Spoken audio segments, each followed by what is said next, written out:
Hello my student, आज class है chemistry का विनय क्लासेस पर। चैप्टर का नाम है सम बेसिक कंसेप्ट।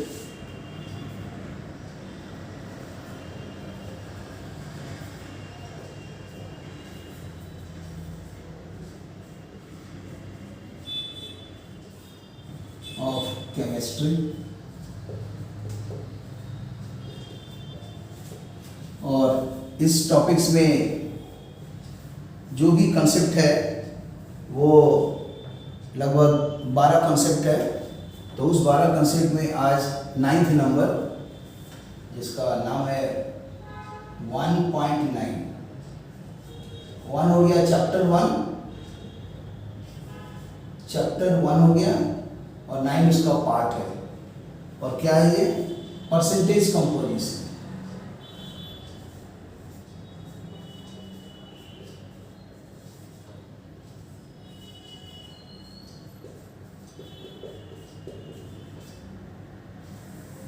आज इसी कंसेप्ट पर बात करेंगे और तब इसके बाद एक कंसेप्ट आएगा 10th नंबर जो आएगा एम्पिरिकल एंड मॉलिक्यूलर फार्मूला।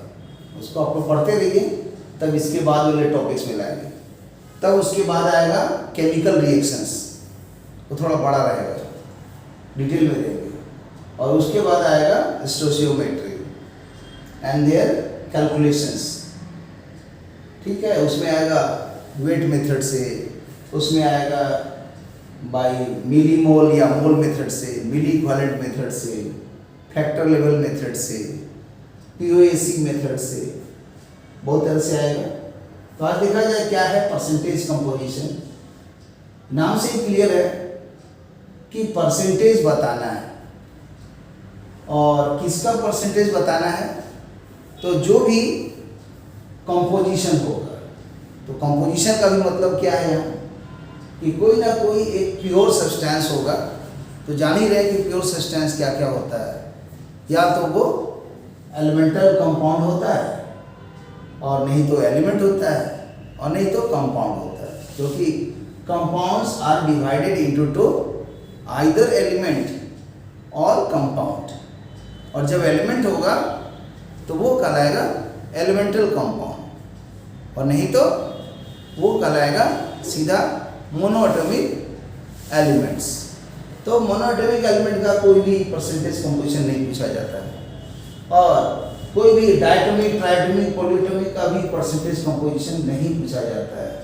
तो जब पूछा जाएगा तो वो कंपाउंड होगा, और जब भी कंपाउंड होगा वो या तो ऑर्गेनिक कंपाउंड होगा या इनऑर्गेनिक कंपाउंड होगा। ऐसा नहीं कि खोजने लगेगा फिजिकल कंपाउंड, क्योंकि केमिस्ट्री 3 ठो है, ऑर्गेनिक, इनऑर्गेनिक, फिजिकल। तो पता चला ढूंढ रहे हैं कि फिजिकल कंपाउंड का सर कैसे कंपोजिशन निकलेगा। तो आपको खोजना है ऑर्गेनिक कंपाउंड और इनऑर्गेनिक कंपाउंड। और ऑर्गेनिक कंपाउंड का नोमेनक्लेचर हुआ, उसका स्ट्रक्चर हुआ, वो सब अच्छा खासा अभ्यास कीजिए। फंक्शनल ग्रुप पढ़िए, रिएक्शन मैकेनिज्म पढ़िए, बहुत सारी चीज़ उसमें पढ़ना है।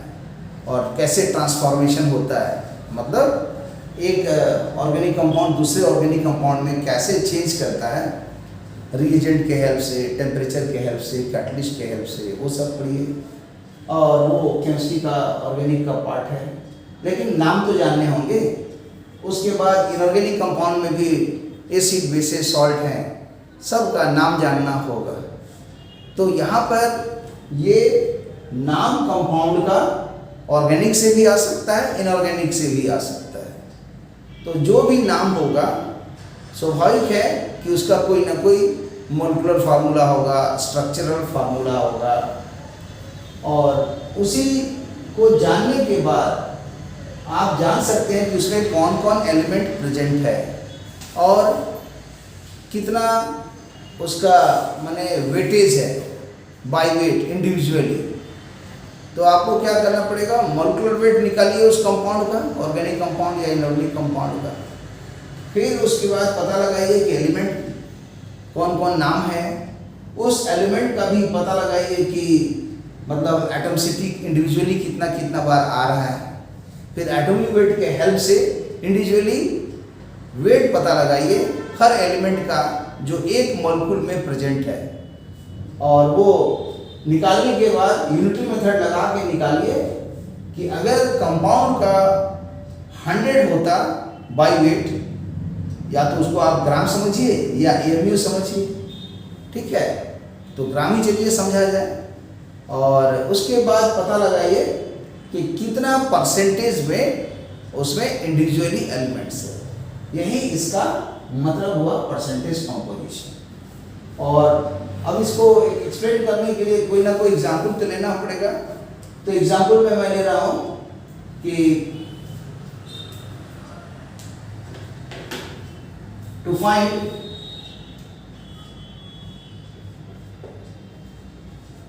percentage composition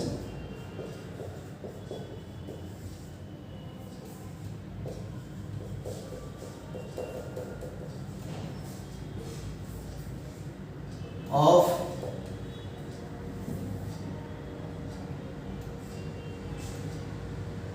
percentage composition, to find percentage composition in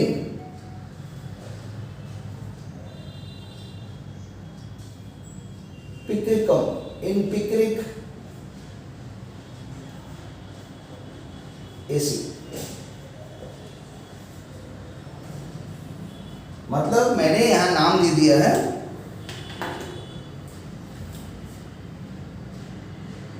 compound का नाम पिक्रिक एसिड, और इसी कंपाउंड का कंपोजिशन जानना है।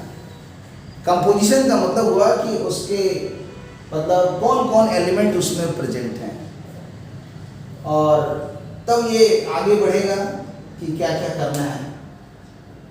तो यहाँ पर कभी कभी क्वेश्चन में दिया जाता है कोई सॉल्ट का नाम, जैसे दे दिया डबल सॉल्ट, या दे दिया कोई कॉम्प्लेक्स, या दे दिया सिंपल सॉल्ट, या कोई एसिड का नाम या बेस का नाम इनऑर्गेनिक कंपाउंड में, या कभी कभी दे दिया ऑर्गेनिक कंपाउंड का नाम, और ज़्यादातर आजकल जेईई में ऐसे ही देने लगा है, और जे एडवांस में भी दे सकता है।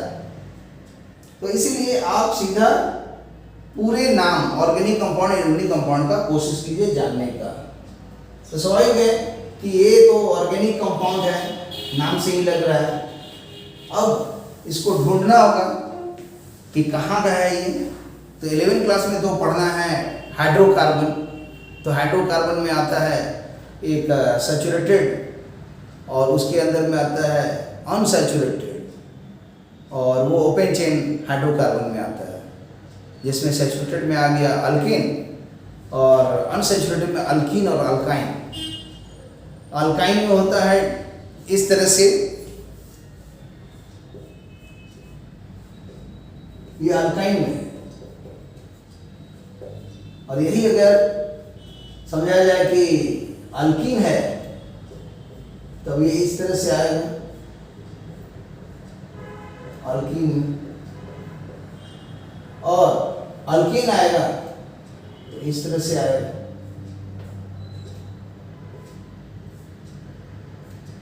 इसका हाइब्रिडाइजेशन जो होगा sp3,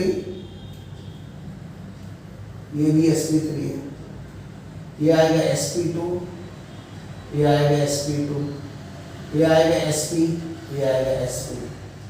इसमें आएगा 180 डिग्री, ये जो है एंगल 180 डिग्री है, यहाँ 120 डिग्री एंगल है। कौन है 120 एंगल? तो यहाँ से यहाँ तक 120 एंगल, और उसी तरह ये भी 120 है, और यहाँ पर आएगा ये सब एंगल 109 डिग्री 28 मिनट्स, और इसके जो बॉन्ड लेंथ आएगा 1.54, इसका आएगा 1.34, इसका आएगा 1.20 एंगस्ट्रॉम में, और जहां भी पाई बॉन्ड आएगा उसमें सिग्मा बॉन्ड जरूर आएगा। तो यहाँ पर जो एक बॉन्ड दिख रहा है, इसको हटा के दिखा देते हैं, ऊपर या नीचे कहीं भी दिखा देंगे। ये 3 की वजह से इसका नाम पड़ा sp2। sp2 माने s plus px plus py, ये sp2। और ये sp, s plus px plus py और pz, तो ये आएगा sp3 मिला के। और ये sp3 है, s यहाँ pz बाहर है अनहाइब्रिडाइज, और यह है s plus px plus py plus pz, और यही सब पूरा मर्ज होकर के एक साथ बन गया sp3। यही है sp3 और यहीं पर आ गया ये sp2 और यहाँ पर आ गया ये sp।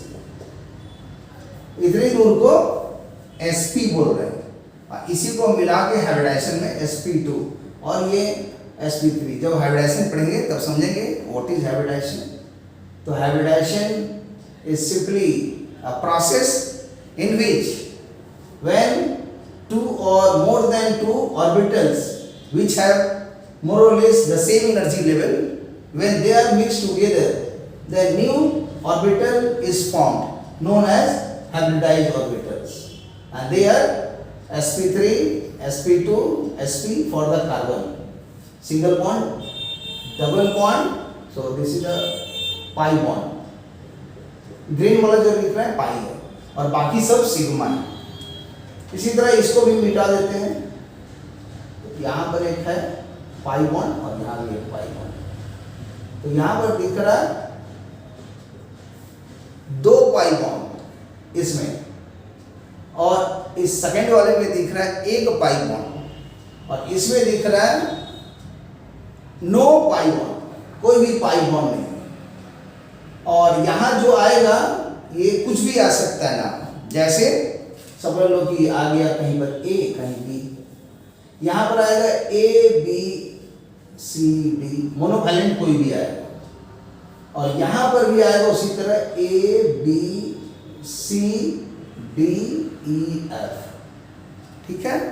और अल्कीन से हटा करके हाइड्रोजन हटा दे 1 या 2 या 3, तो वो मतलब आ सकता है जिसको अल्काइल ग्रुप बोलते हैं, या हाइड्रोजन भी आ सकता है, या हैलोजन आ सकता है, सीडो हैलोजन आ सकता है, मोनो कोई भी चीज यहाँ आ सकता है। तो ये सब आएगा, प्लस एक तो और आता है हाइड्रोकार्बन में जिसका नाम है एरोमेटिक कंपाउंड, ये सब एलिफेटिक में आता है। फिर और एक आता है जिसको बोल सकते हैं कि साइक्लो वाला, तो साइक्लो में भी अल्कीन भी आएगा, अल्कीन भी आएगा। तो अभी फिलहाल इतनी समझिए, जब हाइड्रोकार्बन पढ़ेंगे तो डिटेल में बताएंगे, अभी आ रहा है इसको थोड़ा सा मैं बता दिया। और एक आएगा इसी तरह का एरोमेटिक में बेंजीन, जो इस तरह से आता है,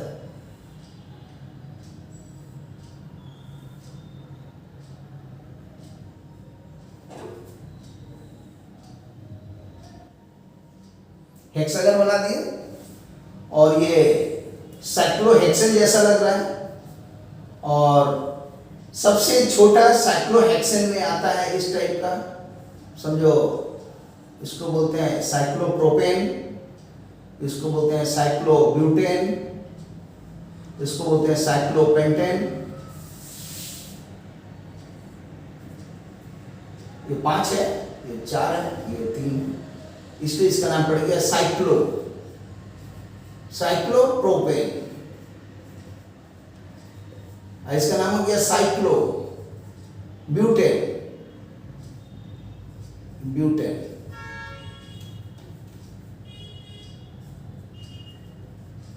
इसको भी थोड़ा क्लोज करके लिखिए, साइक्लोप्रोपेन, साइक्लोब्यूटेन, साइक्लोप्रोपेन,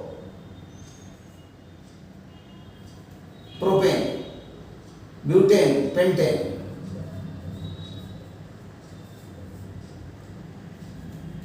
और इसी तरह चलेगा तो आएगा जो अभी हम लिखे हैं साइक्लोहेक्सेन, लिख भी देते हैं, अच्छा रहेगा।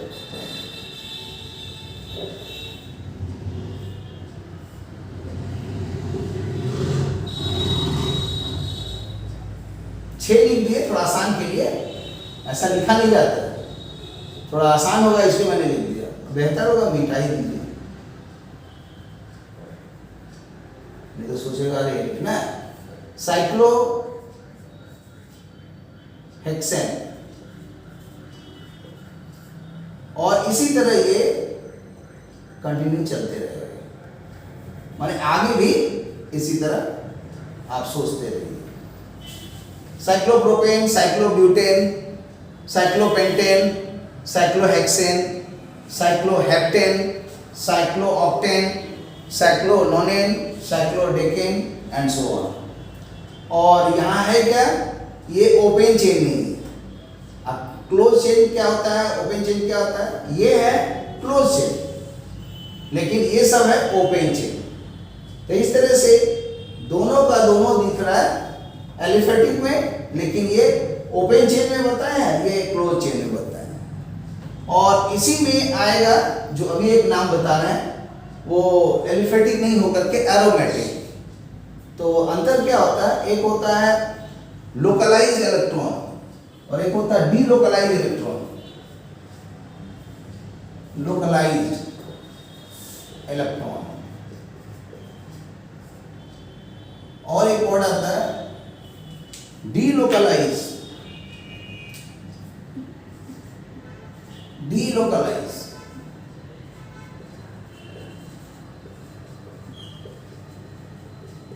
ये जो डीलोकलाइज इलेक्ट्रॉन्स है अभी इसमें हम बताने जा रहे हैं, डीलोकलाइज इलेक्ट्रॉन। और फिर बताएंगे लोकलाइज और डीलोकलाइज का मतलब भी क्या होता है, तब आएंगे हम इस पेपरी कैसे होता है। ये थोड़ा जरूरी है।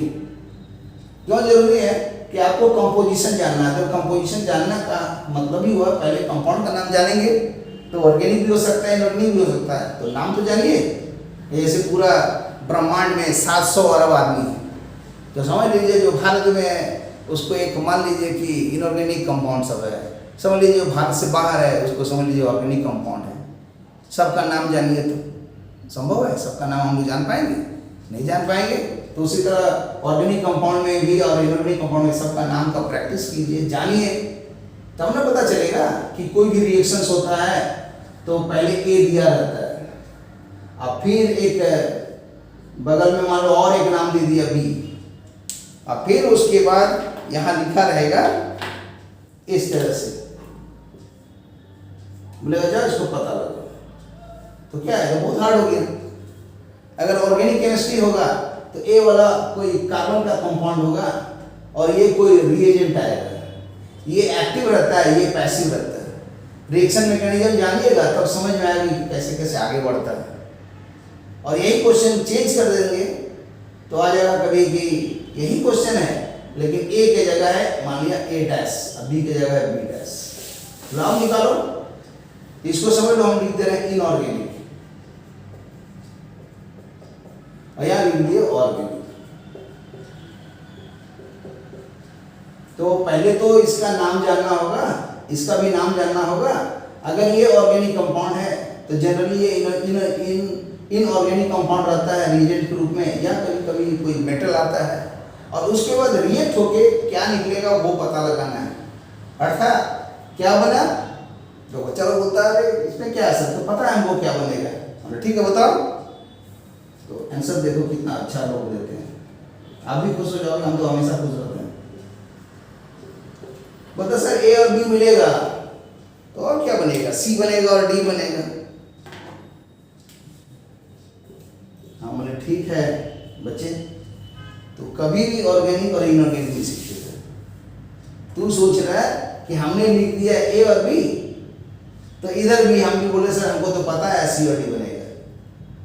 अरे क्वेश्चन ऐसे नहीं आता है, क्वेश्चन में आता है ये लिखा रहेगा, मान लो एग्जाम्पल देते हैं अल्कीन, और यहां नाम बदलना चालू करेगा। पहला लिखेगा एक नंबर में डाई हाइड्रोजन H2, फिर लिख देगा हैलोजन, फिर लिख देगा माने HCl या HBr या HI, मतलब वो हो गया हैलाइड का नाम दे दिया, फ्लोराइड, क्लोराइड, ब्रोमाइड, आयोडाइड, और उसमें एक प्रोटॉन डाल दिया मोनोप्रोटॉन, और हाइड्रोजन क्लोराइड, फिर तुम्हारा हाइड्रोजन ब्रोमाइड, हाइड्रोजन आयोडाइड, और जनरली हाइड्रोजन फ्लोराइड नहीं देता है, पता लगा ये क्यों नहीं देता है, और वो रिएक्शन देगा तीसरा। फिर चौथा दिखाई देगा H2SO4 है, पांचवा दिखेगा वाटर है, छठा दिखेगा ऑक्सीजन के साथ है, सातवां दिखेगा ओजोन के साथ है और ओजोनाइसिस बोलते हैं, और आठवां में दिखेगा पॉलीमराइजेशन, अल्कीन चैप्टर खत्म हो गए, मात्र 8 रिएक्शन दिखेगा। तो कहने करते हैं कि सबको प्रैक्टिस कीजिए, मैकेनिज्म के साथ आंसर ढूंढिए। फिर उसी तरह यहाँ भी कुछ नाम आ जाएगा, जैसे कि नाम हम दे देते हैं, सपोज कि इसका नाम आ गया पोटासियम डाइक्रोमेट, ठीक है, जो क्रोमियम का एक कंपाउंड है, और ये पढ़ाई होता है डी ब्लॉक में, और उसको बोला एसिड से रिएक्ट कराइए, कोई भी एसिड से, मान लीजिए एग्जाम्पल देते हैं HCl, ठीक है, उसका आंसर लिखिए। तो जब ये आंसर लिख लेंगे और ये आंसर लिख लेंगे, तब चालू होता है फिजिकल केमिस्ट्री कि how much C and how much B। तो यहाँ भी जो आंसर ढूंढना है, तो ये मत बोलिए कि सर हमको तो पता है कि A डैश B डैश मिलेगा तो C डैश D डैश मिलेगा। तो यही तो ढूंढना है कि C डैश D डैश क्या होगा जब ये हम नाम फिक्स कर दें। यही तो है पूरा केमिस्ट्री। तो इसलिए पूरा मेहनत कीजिए, और स्पेशली एक ही बुक पढ़िए जिसका नाम है इनऑर्गेनिक। अगर पढ़ना है तो जेडली, और ऑर्गेनिक पढ़ना है तो मॉरिसन एंड बॉयड, और फिजिकल पढ़ना है तो एटकिंस। ये सब किताब पढ़िए तो मैं समझ में आएगा। और रिएक्शंस पर कमांड कीजिए। ओके, तो अब आइए कि ये तो मैंने एक जनरल आइडिया दिया। अब आइए कि इस क्वेश्चन में जो मैंने कहा था एरोमेटिक कंपाउंड कैसे बनाएंगे इसको, तो यहां पर कहीं भी चालू कीजिए डबल बॉन्ड, फिर एक छोड़ करके, फिर डबल बॉन्ड, फिर एक छोड़ के double bond, alternate double bond रहता है। तो इसीलिए ये जो नाम आया यही वाला कहलाता है बेंजीन। नाम लिख देते हैं बगल में, बेंजीन। बेंजीन, ठीक है, एरोमेटिक कंपाउंड है, एरोमेटिक कंपाउंड।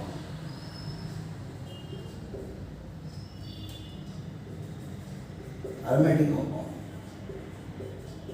ठीक है, this is an aromatic compound. और इसको भी एक्चुअली ऐसे दिखाना गलत है, इसको चाहेंगे तो एक और मेथड से दिखा सकते थे। वो क्या है कि यहाँ पर रेजोनेंस दिखा दिया, पता लगाइए रेजोनेंस किसको बोलते हैं। और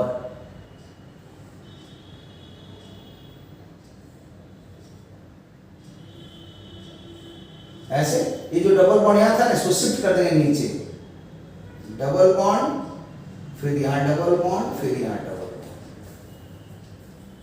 और चाहेंगे तो और चेंज कर सकते हैं। वो कैसे, तो यहाँ तो जगह नहीं है, तो थोड़ा मिटाते हैं इसको। पहले इसका स्क्रीनशॉट ले लीजिए।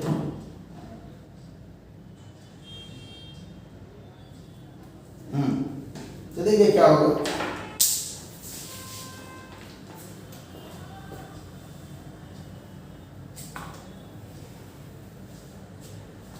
तो आ जाएगा एक और नाम, जिसको साइक्लोहेक्सेन जैसा ही दिखा देते हैं।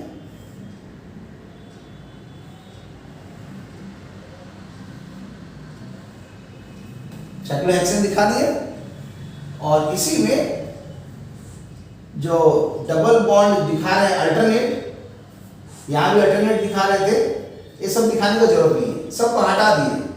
डायरेक्ट यहां पर एक सर्किल टाइप का ऐसे दिखा देते हैं। फिर से मैं बना रहा हूं, देखिए कैसे सर्किल टाइप का एक डॉट डॉट डॉट दिखा दूंगा।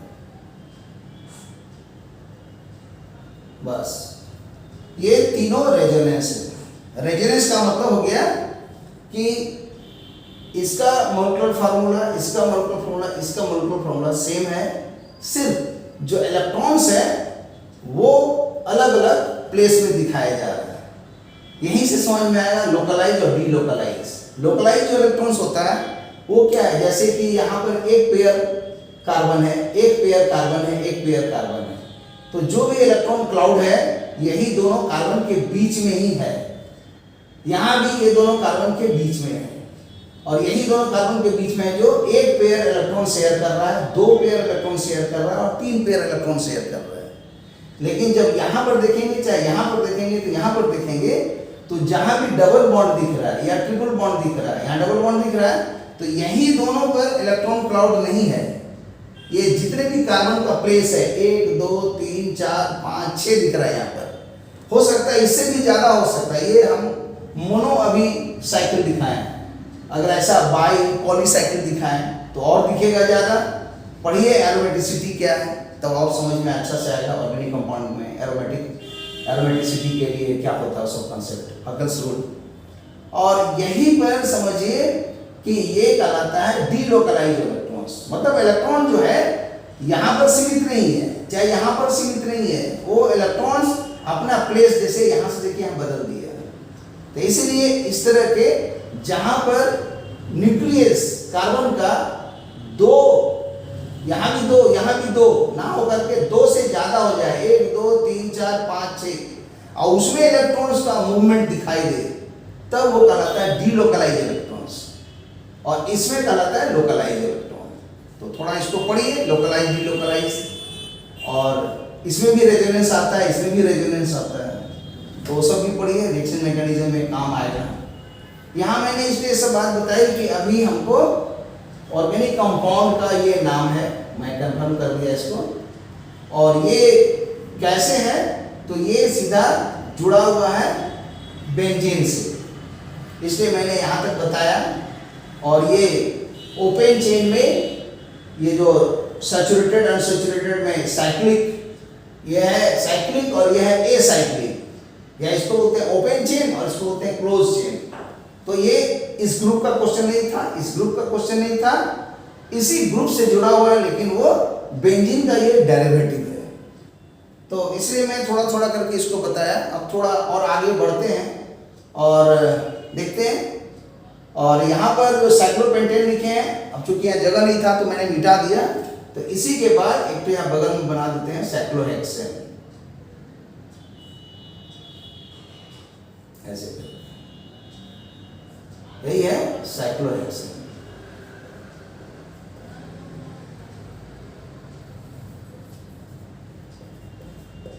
ओके, तो अब आते हैं हम ओरिजिनल उस कॉन्सेप्ट पर जो बता रहे थे।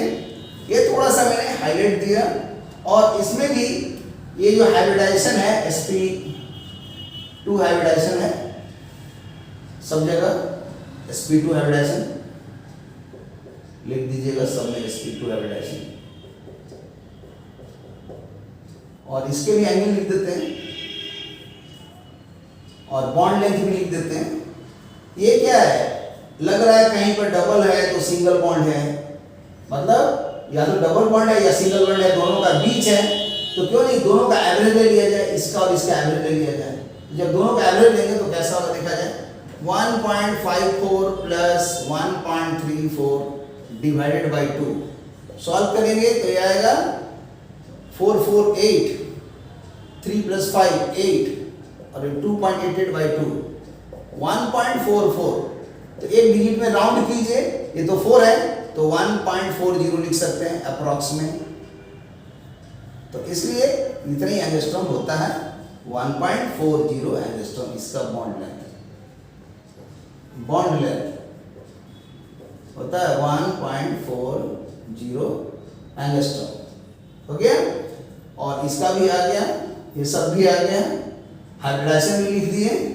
कभी कभी आईटीज में ये सब क्वेश्चन डायरेक्ट पूछता है, एक ही क्वेश्चन में सब डाल दे, बोलेगा कौन हाइब्रिडाइजेशन है, sp3 है, कौन हाइब्रिडाइजेशन है sp2 है, कौन हाइब्रिडाइजेशन है sp है, कितना एंगल है 180 डिग्री, कितना एंगल है 120, कितना एंगल है ये, और ये प्लेन में है प्लेनर, और ये लीनियर, और ये स्पेशियल स्पेस में है, और ये भी एक प्लेन में दिख रहा है। और जो भी sp2 है, तो जो pz है, pz में वो बाहर और इस ब्लैक बोर्ड के अंदर में दिखता है pz, उसी तरह यहाँ भी लगता है सब में। तो जब इसका अच्छा से पढ़िएगा तो समझ में आएगा, अभी उतना डिटेल बता देंगे तो एक ही दिन में ऑर्गेनिक खत्म हो जाएगा और इतना डाइजेस्ट भी नहीं होगा, लेकिन यह जरूरत था इसलिए मैंने बताया।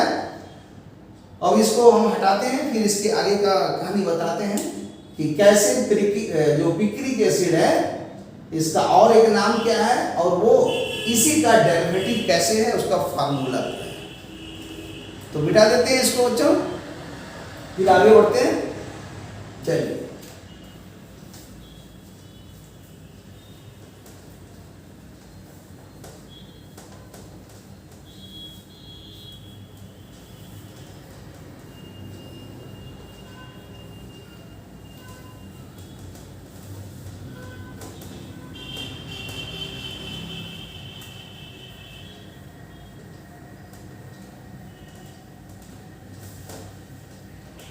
पिक्रिक एसिड का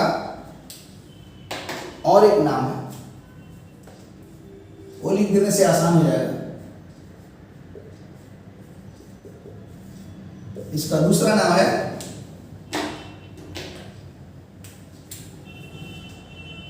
2,4,6 ट्राई नाइट्रो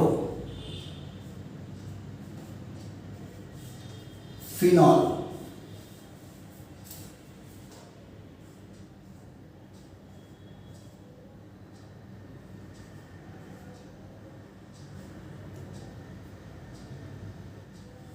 ये इसका नाम ट्राई नाइट्रो फिनॉल। अब देखा जाए कि फिनॉल कैसे आया, तो सबसे पहले बनाएंगे बेंजीन। रेजोनेंस वाला तो बना दिए थे हम, लेकिन हम उसमें से एक ही तो बनाएंगे।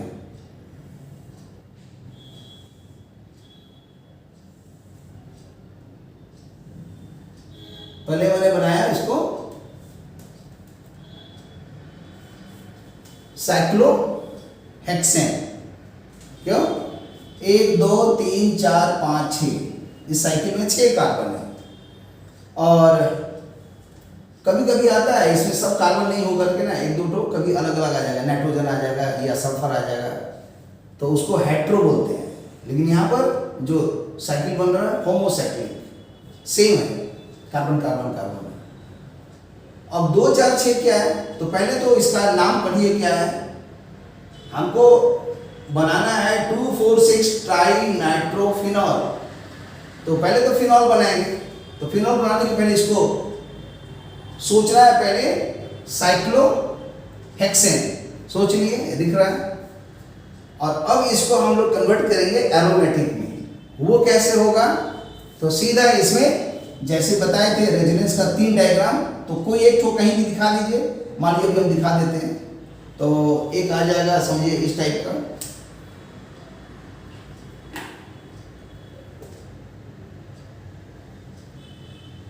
यहाँ बॉन्ड दे दिए, छोड़ दिए, बॉन्ड दे दिए, छोड़ दिए, और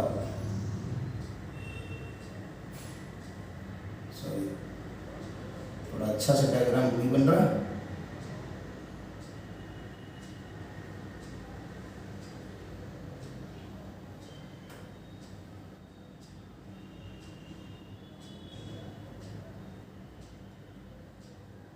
अब चलेगा।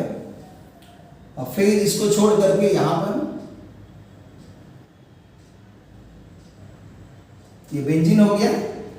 क्यों? सब में carbon carbon carbon carbon carbon आएगा और सब में H H H छिपा होगा, C6H6, वही बेंजीन हो गई। अब इस बेंजीन को हमको फिनॉल बनाना है, तो कहीं भी इसमें से एक H को हटा करके उसके जगह लिखना है OH। तो ऐसा करते हैं कि यहीं पर एक OH जोड़ देते हैं, OH। ये OH क्या है? फंक्शनल ग्रुप है, ठीक है।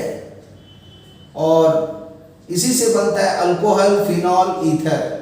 जब वो पढ़ेंगे तो ईथर के लिए जैसे ये ऐसे लिखे हैं, तो यही वाला कन्वर्ट होगा। जब अल्कोहल होगा तो ऐसा आ जाएगा, अल्कोहल आएगा, तो ये ईथर ग्रुप में अगर H आ गया तो ये अल्कोहल बन जाएगा। फिनॉल बनाना है तो उस समय यहाँ पर ला देंगे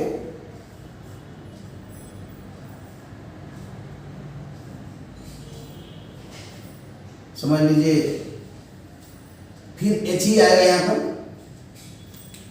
लेकिन अंतर सिर्फ क्या है कि यहाँ पर आता है, समझ लो एलिफेटिक में कोई नाम अल्काइल ग्रुप जैसे R लिख दिए, और यहाँ पर कोई फिनॉल ग्रुप लिख दिए जैसे मतलब उसको बोल सकते हैं एराइल ग्रुप, जिसको AR लिख देते हैं। तो ये फिनॉल आ गया। और अगर इसमें ईथर लाना है तो इसी से आ जाएगा, ऑक्सीजन लिख करके यहाँ दोनों जो खाली है इसी में लिख देंगे R और R डैश। R डैश माने दोनों सेम हो सकता है अल्काइल, या डिफरेंट भी हो सकता है, या चाहे तो यहाँ एराइल भी ला सकते हैं AR, यहाँ भी AR। दोनों alkyl similar, symmetric, unsymmetric. Symmetric से मतलब क्या हुआ, कार्बन का संख्या कम बेसी। सिमेट्रिक माने सेम कार्बन का संख्या। और उसका एग्जाम्पल होगा, दोनों में आया मान लीजिए इथाइल इथाइल, एक में आ गया इथाइल, एक में आ गया प्रोपाइल। या कभी कभी दोनों एराइल होगा, इसमें भी डिफरेंट हो सकता है, या सिमेट्रिक भी मेंटेन हो सकता है, या एक जगह अल्काइल एक जगह एराइल, वो भी चलेंगे। तो इस तरह से ये ईथर ग्रुप का हो गया। तो यहाँ पर हमने क्या किया, ईथर ग्रुप के साथ हाइड्रोजन जोड़ के एक तो अल्कोहल ग्रुप का A वाला लिखे है, A वाला। ये देखिए एराइल ग्रुप बचा, फिनॉल ग्रुप, फिनाइल, और उसमें OH जोड़ दिए, तो ये आ गया फिनॉल बन गया। अगर इसको हटा देते हैं, जैसे इसको हम हटा देंगे, हटा क्या देते, सीधा हटा दे रहे, बेंजीन आया, और डबल बॉन्ड हटाएंगे तो साइक्लोहेक्सेन हो गया। और अब इसमें हमने क्या किया, पहले साइक्लोहेक्सेन सोचे, फिर उसको बेंजीन कन्वर्ट किए, और फिर उसको अल्कोहल ग्रुप OH ग्रुप डाल करके यहाँ पर इसको कंफर्म कर दिए कि इस ग्रुप में, क्योंकि एराइल है दिख रहा है यहाँ पर, अल्काइल तो है नहीं, इसलिए A वाला नाम आ गया। तो ये आ गया फिनॉल। अब फिनॉल के साथ लिखा हुआ है ट्राई नाइट्रो, माने नाइट्रो जानना होगा। तो नाइट्रो कैसा होता है वो देखिए। तो नाइट्रो के लिए नाइट्रोजन लिखिए, और यहाँ पर ऑक्सीजन दिखा देते हैं। ये भी रेजोनेंस जैसा होगा, लेकिन हम एक तो दिखा दे रहे हैं, उसे समझिएगा। यहाँ पर आएगा एक ऑक्सीजन, दूसरा ऑक्सीजन, तीसरा ऑक्सीजन। और नाइट्रोजन में रहता है एटॉमिक नंबर इसका 7 है, एटॉमिक वेट 14 है। ये पीरियोडिक टेबल का P ब्लॉक एलिमेंट है, nitrogen, phosphorus, arsenic, antimony, bismuth. तो नेचुरली यहाँ पर क्या करेंगे, तो यहाँ 2 इलेक्ट्रॉन है, इधर 2 इलेक्ट्रॉन है, इधर 1 इलेक्ट्रॉन से, तो इसको सीधा जोड़ेंगे। ट्राई नाइट्रो ना देकर के 1 हटा देते हैं। तो यहाँ पर ऑक्सीजन को 6 इलेक्ट्रॉन्स है, तो ये क्या करेगा, 2 इलेक्ट्रॉन सीधा इसको ऐसे दे देगा, कोऑर्डिनेट बॉन्ड जैसा। और ये वाला भी 2 इलेक्ट्रॉन्स है, इसको दे दिया, तो इसका भी 8 हो गया, इसका भी 8 हो गया। इसका 1 इलेक्ट्रॉन बचा हुआ है, वही इलेक्ट्रॉन बॉन्ड का काम कर रहा है। तो यही वाला हो गया नाइट्रो।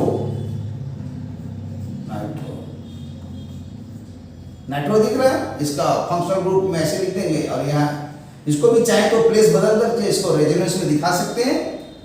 वही नाइट्रो यहाँ पर दिखाना है। देखने में आसान लग रहा है, इतना माथा पच्ची करना पड़ता है, तब जाके आंसर निकलता है। आप तुरंत लिख दीजिएगा, हो जाएगा, ऐसा नहीं ना होता है। तो अब इसके बाद क्या होगा, 2, 4, 6, तो जो फंक्शनल ग्रुप जहाँ भी लिखे हैं इसमें, उसको 1 नंबर बोलते हैं।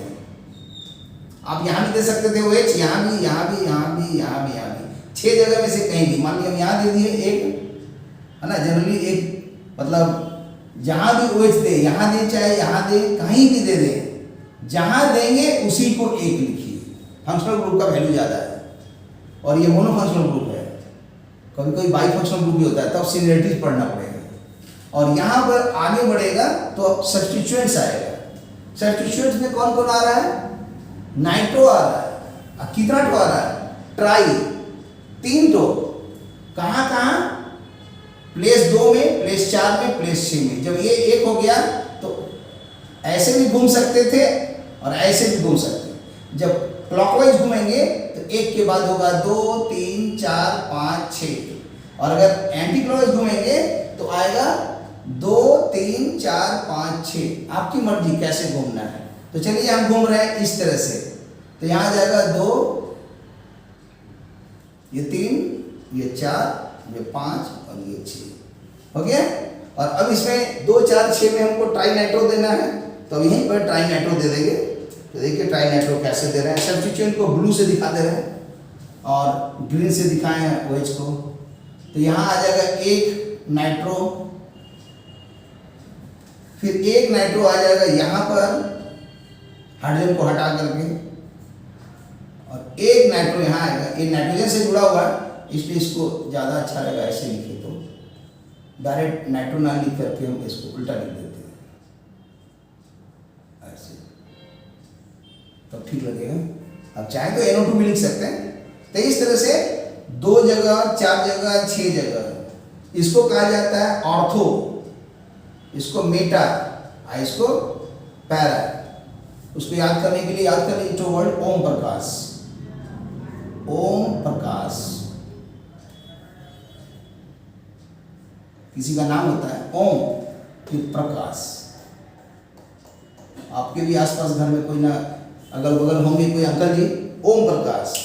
ओ माने ऑर्थो और एम मतलब मेटा, पी माने पैरा। ये ऑर्थो को शो कर रहा है। ओ माने ऑर्थो, ए माने मेटा, मेटा, ठीक है,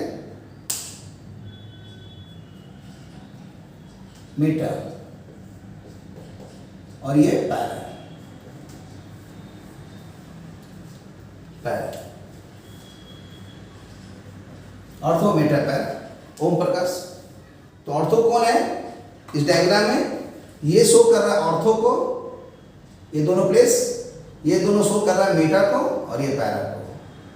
मतलब इसको अगर एक कर लिए तो 1, 2, 3, 4, 5 जगह है, 5 जगह में 2 जगह है, 2/5 माने 40%। ये वाला भी है 2 है 5 में 40% और ये है 20%। माने अगर आपके पास 100 कोई भी कंपाउंड है और ऑर्थो मेटा पैरा कोई भी तरह का अगर है 3 सब्स्टिट्यूएंट दे करके, तो स्वाभाविक है उसमें आप बता सकते हैं कि 40% ऑर्थो है, 40% मेटा है और पैरा है 20%। फिर ये तीनों का नाम दे करके बताया जाता है कि उसका डाइपोल का पोल स्ट्रेंथ, वो किसी और क्लास में कराएंगे, नहीं तो क्या होगा सब एक साथ कराने से कंफ्यूज हो जाएगा, नहीं समझ में आएगा। हम इसलिए वैसा नहीं करेंगे, लेकिन खाली बता दे रहे हैं कि डाइपोल मोमेंट निकालने में काम आता है उससे। तो अभी उसको छोड़ दीजिए। अब देखा जाए, नाम तो सामने में आ गया, अब इसका मॉलिक्यूलर फॉर्मूला लिख देते हैं। तो मॉलिक्यूलर फॉर्मूला देखिए क्या है। मॉलिक्यूलर फार्मूला में जब पहले था ये साइक्लोहेक्सेन, तो कैसा नाम आया था साइक्लोहेक्सेन में, तो सीधा समझिए कि साइक्लोहेक्सेन के लिए नाम में जैसे हम लोग बोलते हैं कि CH2 CS2 CS2 CS2 ऐसे लिखते रहिए, जितना बार लिखना है तो वो शो करेगा साइक्लो को। कैसे, जैसे हम 3 ठो लिख दिए, देख लीजिए कैसे, ऐसे लिख दिए AbCH2 AbCH2 AbCH2 लिख के दिखाते हैं। C और C H2 2 हाइड्रोजन निकलेगा, इससे भी 2 हाइड्रोजन निकलेगा, इससे 2 निकलेगा, तब ना हो गया। इस कार्बन में 2 हाथ इधर गया, 2 इधर गया, 4 हो गया, तो CH2 हो गया। तो CH2 रहता है साइक्लोहेक्सेन में। और ये 3 बार आएगा CH2 3 टाइम्स तो साइक्लोप्रोपेन, 4 बार आएगा तो साइक्लोब्यूटेन, और साइक्लोब्यूटीन आएगा तब एक तो में कहीं डबल बॉन्ड बना दीजिए। तो यहाँ पर सीधा ये अगर पहले सोचेंगे साइक्लोहेक्सेन तो आएगा साइक्लो के लिए CH2 और वो भी 6 बार आएगा, तब होगा साइक्लोहेक्सेन। लेकिन ये साइक्लोहेक्सेन तो है नहीं, ये तो है एरोमेटिक वाला में, एरोमेटिक है मतलब बेंजीन है, तब उस समय ये नाम नहीं आएगा, तो आएगा C6H6। लेकिन ये बेंजीन भी नहीं है, तो इसको भी काट देंगे, तो अब क्या नाम आएगा, OH आ गया, इसलिए C6 रहेगा, H5 रहेगा, एक H हट गया है तो उसकी जगह आ जाएगा OH। ये फिनॉल हो गया। फिर पता चला फिनॉल नहीं है, तो यहाँ भी 3 तो हाइड्रोजन हटाया गया है, तो जैसे ही 3 हाइड्रोजन हट जाएगा तो फाइनली 2 हाइड्रोजन खाली बचा रहेगा, क्योंकि यहाँ 3 हट गया हाइड्रोजन और ये हट ही गया, 4 जगह हट गया है, तो एक जगह हट कर तो OH आ गया और ये वाला हट कर NO2 आ जाएगा। तो इसलिए अब जो बच गया 2 हाइड्रोजन रहेगा, तो यहाँ रहेगा C6H2 और NO2 कितना रहेगा, ट्राइनाइट्रो माने 3। अब बेंजीन के साथ OH फंक्शनल ग्रुप आएगा। तो इस तरह से मोलेकुलर फॉर्मूला आ गया C6H2 NO2 thrice OH।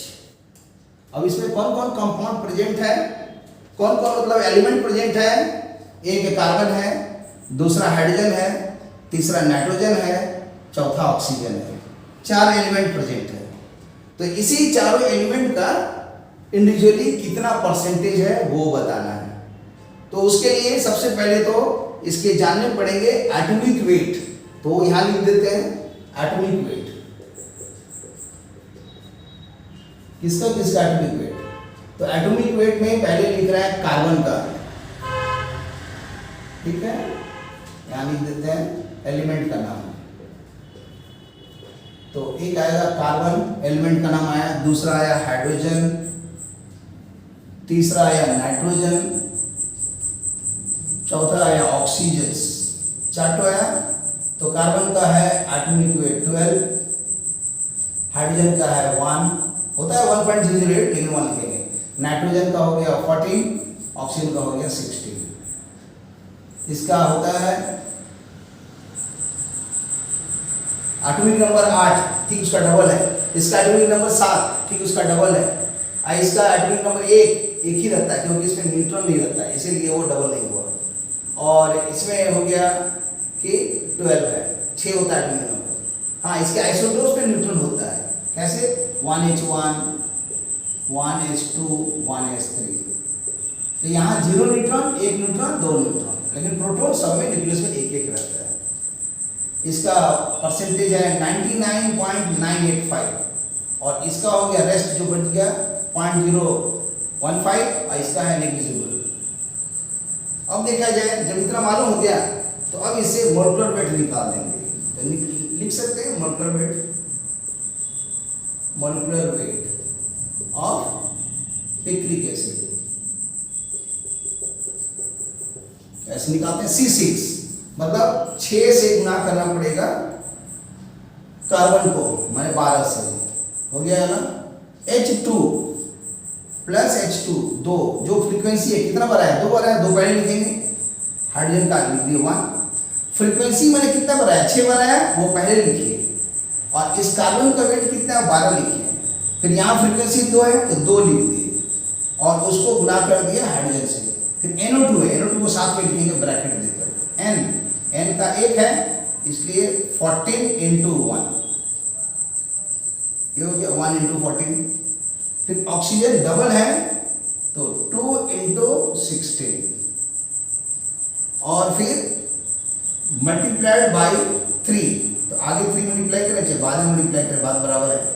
Plus OH, इसको भी एक साथ लिख देते हैं, ऑक्सीजन का 16 और हाइड्रोजन का 1।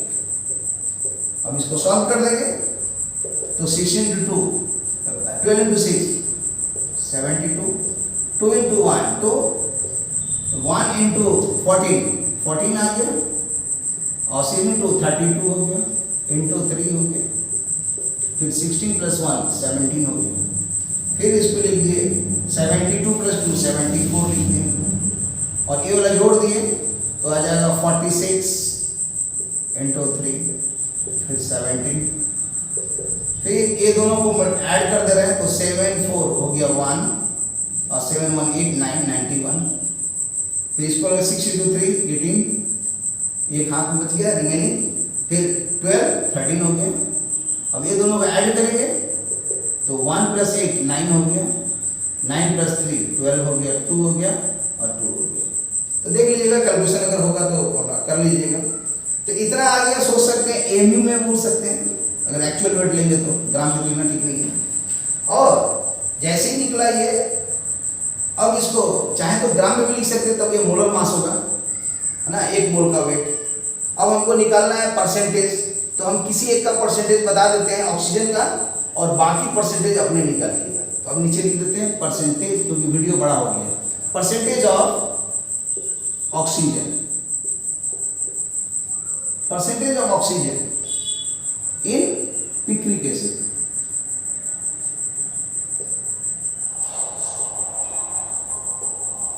कितना होगा? तो ये जितना आया इसको नीचे लिखिए 229, और ऑक्सीजन का परसेंटेज पता लगाइए।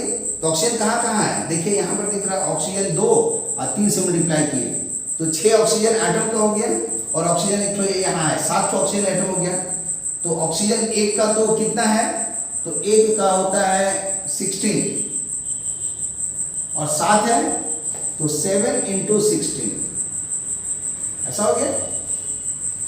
अब मल्टीप्लाइड बाई 100, यही इसका आंसर है। कैलकुलेशन कर दीजिएगा, रिजल्ट आ जाएगा, क्योंकि आ गया 16 × 7 112। लिख भी देते हैं थोड़ा सा, 112 बाई 229 बाई 100। अब सोचिए 112 है, अगर ये 224 होता तो सीधा 50% होता, लेकिन ये 224 से थोड़ा सा ज़्यादा है तो लेस देन 50% आएगा, कुछ आएगा 48% के आसपास मान लीजिए। तो इस तरह से आज का क्लास थोड़ा सा वीडियो लंबा हुआ, क्योंकि मैंने डिटेल में कुछ ऑर्गेनिक कंपाउंड को सोचने का तरीका भी बताया। अगर उसको डिलीट कर देते तब शायद वीडियो छोटा हो जाता, लेकिन जो है नेचुरल वे में बनाया गया, इसलिए अच्छा ही होगा। ओके, इसको पहले तो स्क्रीनशॉट ले लीजिए, तब फिर इसको हम बंद करते हैं, कंप्लीट करते हैं। तो okay, thank you for watching the video. और फिर इसी तरह कोशिश कीजिए दुनिया का सारा ऑर्गेनिक कंपाउंड का नाम जानना, नोमेनक्लेचर जानना, उसका स्ट्रक्चर जानना, फिर इनऑर्गेनिक कंपाउंड में भी सबका नाम जानना, फिर उसके रिएक्शन जानना, उसके प्रिपरेशन जानना, ट्रांसफॉर्मेशन जानना, फिजिकल प्रॉपर्टी जानना, बहुत सारी चीज़ है। और एनसीईआरटी बुक पूरा पढ़िए, जम के पढ़िए, और डेली पढ़िए रामायण महाभारत जैसा। Okay, thank you for watching the video. Share कीजिए, लाइक कीजिए, फिर मिलते हैं, फिर इसके बाद कभी और बताएंगे। Okay, thank you, see you again.